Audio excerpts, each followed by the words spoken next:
Fasal yang nomor 2, fima menerangkan perkara warada yang telah datang minal af'ali berupa perbuatan-perbuatan yang memudahkan datangnya rizki. Kita masuk dalam bab yang kedua dari kitab Jalbur Rizq. Bab pertama menerangkan doa-doa, amalan-amalan yang memudahkan datangnya rizki. Maka sekarang masuk pada perbuatan-perbuatan yang memudahkan datangnya rizki. Akhrajal Bukhari, Imam Bukhari telah meriwayatkan an Abi Hurairah, dari Abu Hurairah radhiyallahu taala anhu.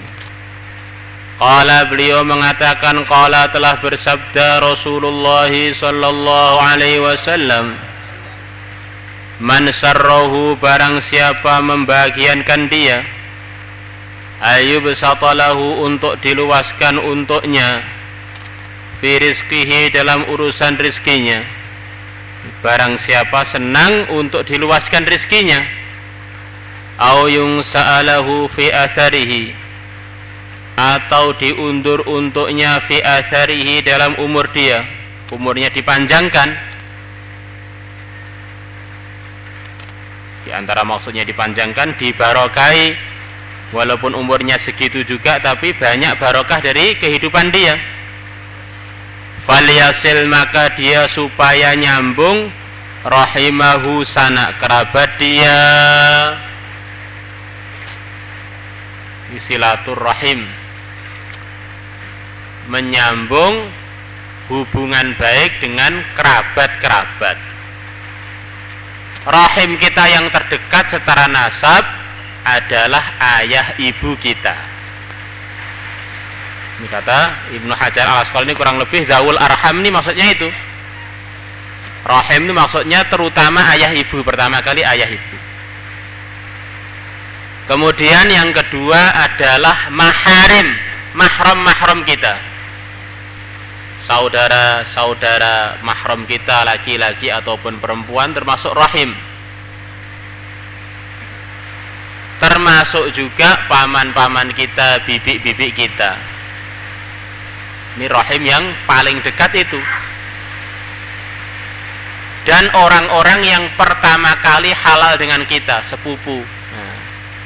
Sepupu, orang yang pertama kali halal di antara mahram kita, kemudian anaknya mahram akhirnya jadi halal. Sepupu orang yang halal pertama kali, anaknya paman, anaknya bibi,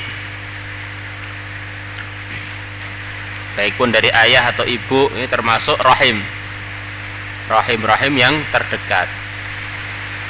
Kemudian semua orang yang kalau kita mati ada kaitan pembagian warisan dengan mereka, ini termasuk rahim yang terdekat juga.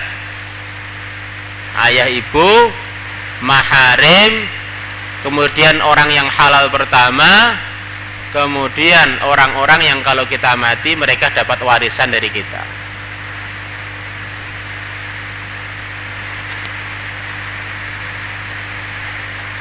Kalau kita baik hubungan dengan mereka karena Allah, di antara barokahnya Allah akan mudahkan urusan-urusan rizki kita. Maka sudah jadi ceritanya para ulama, ceritanya orang-orang flash dulu, orang kok baik hubungannya dengan ayah ibunya dan kerabat-kerabatnya, Allah mudahkan urusan-urusan dia. Sebaliknya kalau orang mendiamkan ayahnya atau ibunya, tampak langsung di dunia ini akan sulit, sempit, semrawut urusan rizki dia.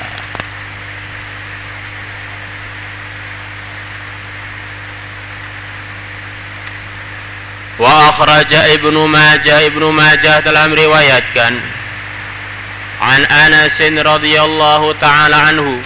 Terus rahim yang terjauh adalah seluruh umat Islam ini. Rahim-rahim kita juga dari Nabi Adam dan Nabi Nuh. Nah, di kerabat terjauh. Qala, bersabda Rasulullah sallallahu alaihi wasallam, Man ahabba, barang siapa menyukai, ayukthirallahu khaira baitihi, Allah memperbanyak kebaikan rumah dia, faliyatawadda, maka dia supaya cuci tangan, faliyatawadda, maka dia supaya cuci tangan, idza hadara, ketika telah hadir, ghada'uhu, makanan dia, wa idza rufa, dan ketika telah diangkat makanan dia. Ini di antara fadilahnya cuci tangan sebelum dan sesudah makan. Itu menyebabkan datangnya banyak kebaikan dalam rumahnya orang yang mengerjakan itu. Kita di kamar, ingin kamar kita banyak kebaikannya, jagalah adab makan.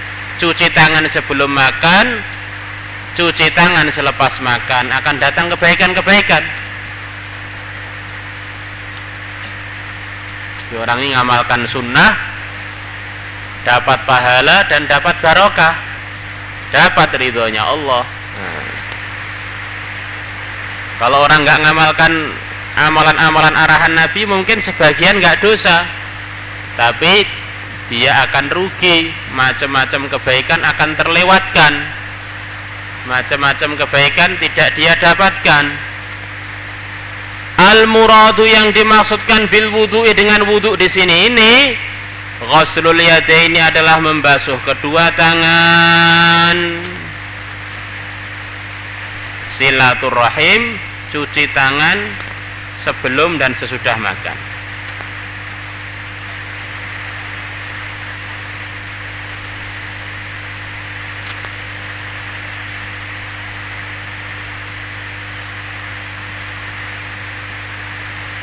Wallahu a'lam.